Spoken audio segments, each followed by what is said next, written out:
Hello, one alls, my view of My Hero Academia, chapter 327, Rest. And we open up this chapter with Deku's classmates rather aggressively bathing him, which, is certainly a sentence I never thought I'd actually have to say before, but here we are. And this really does raise the question, exactly how bad does Deku smell? I mean, he's been out and about for, at most a month, and probably didn't bathe at any point during the whole time, which, oh, that'd be nasty. That'd be very, very nasty. I mean, he was in the rain. Apparently, it's been raining for, entire freaking month at this point, but I feel like, didn't actually have a chance to dry off from the rain, so it might also be, it's a bit moldy, which, very, very disgusting, and yeah, a bath was certainly warranted. Certainly warranted. And honestly, I'm really hoping at this point they just, burn his hero outfit to the ground, turn it to cinders, because, yeah, that thing is in tatters, it's in shreds, and it must smell so overwhelmingly awful. Seriously, let's call up Support Girl, whatever her name is, I can't remember at this point, have her make Deku a whole new outfit that can make better use of all his new quirks. Oh, that'd be fun. That'd be a lot of fun. Seriously, time for Deku's outfit to get an upgrade. Oh, I can't wait. I can't freaking wait for that. But anyway, then we have Bakugo, who even in the bath is at an 11. That's his default setting. When he's cooking, when he's cleaning, when he's brushing his teeth, he's always at a freaking 11.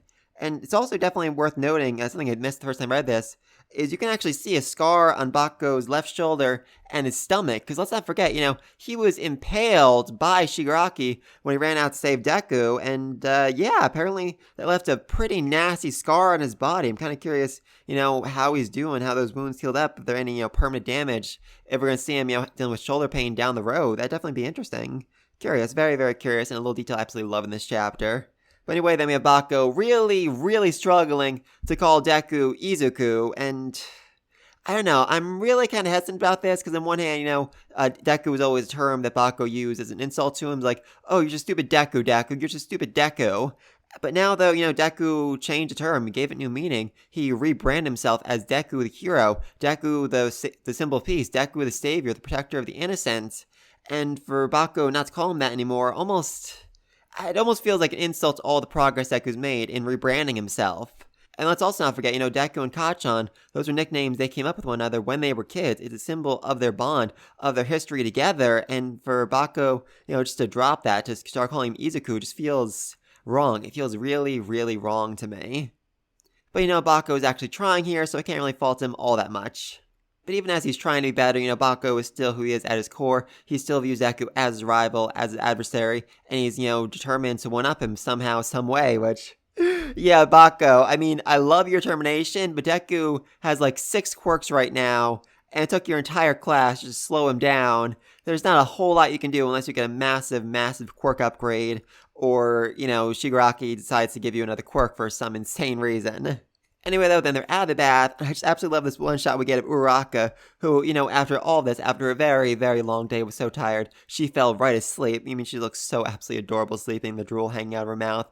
But a detail I freaking love here is that she's wearing oven mitts to sleep. Apparently, it was said in a character bio a while back, she has to wear oven mitts to sleep, or she'll subconsciously activate her quirk on herself, on her pillows, on her sheets, on her bed, everything will go freaking flying, which...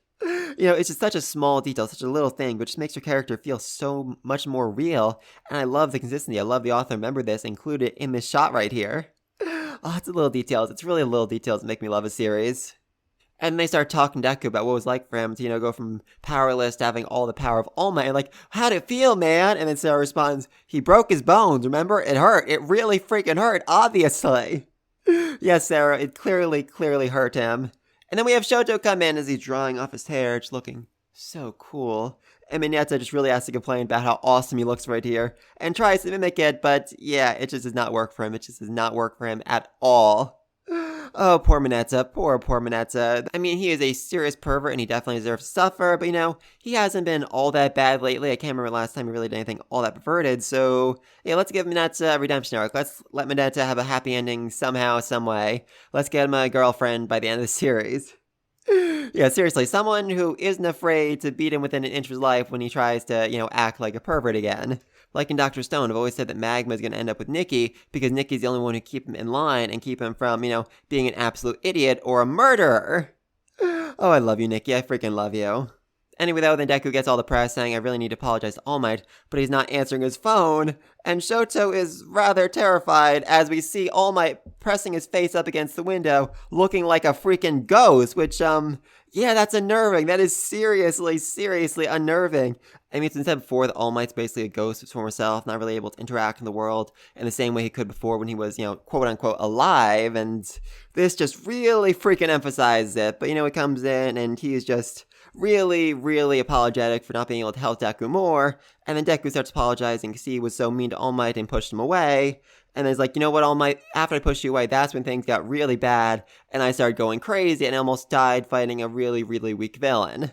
Oh, Deku, you and All Might have such a very, very strange relationship where you're both just so utterly self-sacrificing that you always feel bad about hurting the other or inconveniencing the other, and it's honestly kind of hilarious. It's kind of hilarious, kind of heartbreaking, I freaking love it. And I definitely find it interesting that All Might didn't share the information about the intel with the students here. I mean, it's just because, he wants them to enjoy their night of rest. He wants them to rest and recover and, get their strength back before they focus on the big threat, before they focus on what comes next.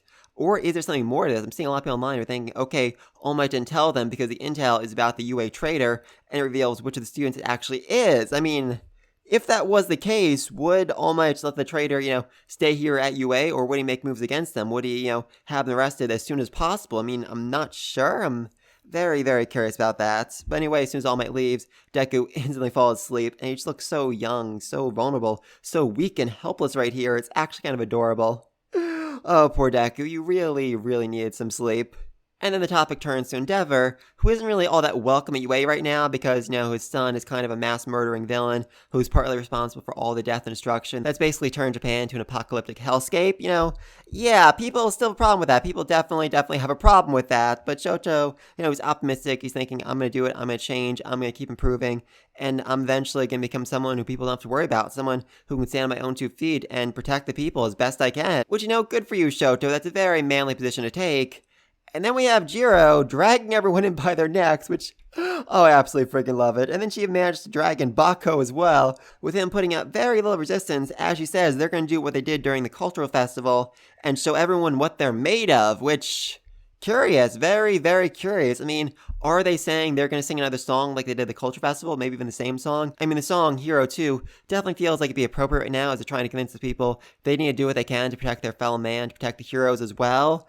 I mean, I definitely feel like that'd be appropriate right now, but would the people really be willing to go to a musical festival right now? Would that really change their minds, change their hearts? I mean, I'm not sure about that. It would definitely, lighten up some of their moods, lighten up some of their spirits, while others would say, well, why are you busy singing? Shouldn't you be out there, saving us, protecting people, taking out villains, stuff like that? So, curious, very, very curious about that. Also, if we do get a culture festival, we do get everyone singing, please, for the love of all that is good and holy in this world, let Eri sing. Let her sing a song. Oh, I would love that. Absolutely freaking love to see that. And here, seriously, once the anime reaches this point, I would freaking love to hear that.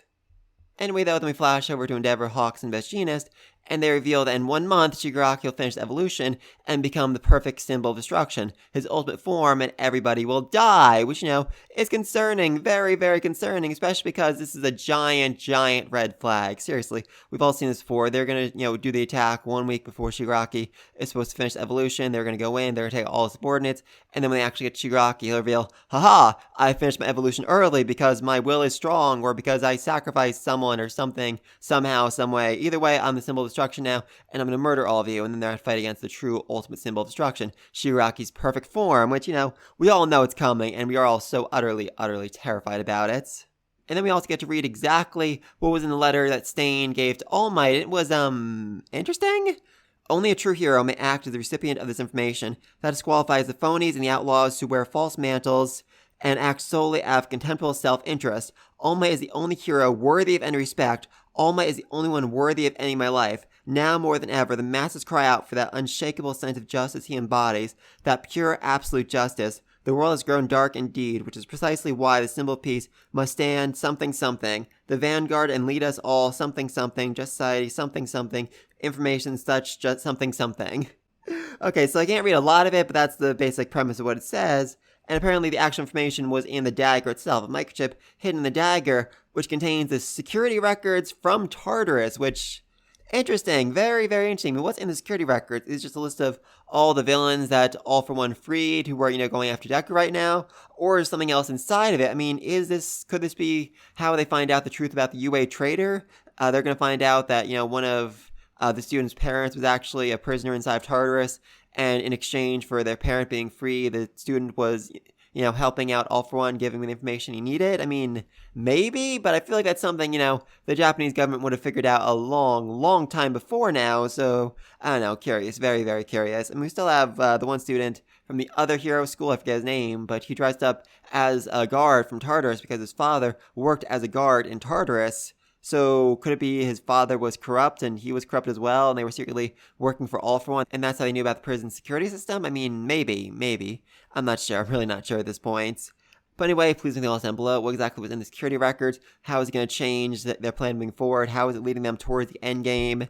And what exactly is going to happen next? Because it definitely seems like we're going to get another cultural festival. We're going to get everyone singing and dancing and, making everyone smile again, which I'm feeling a bit iffy about. I mean, on one hand, I definitely complained a lot of times in the past about how All Might's, smile and everything's gonna be okay attitude caused a lot of problems for Japan. But at the same time, I think this would definitely help the people, the refugees, lift up their spirits a little bit, smile, relax a little, and realize, the heroes can actually keep us safe, and we should help the heroes do their absolute best. I mean, that would make a certain amount of sense, maybe. Definitely not sure about that, though.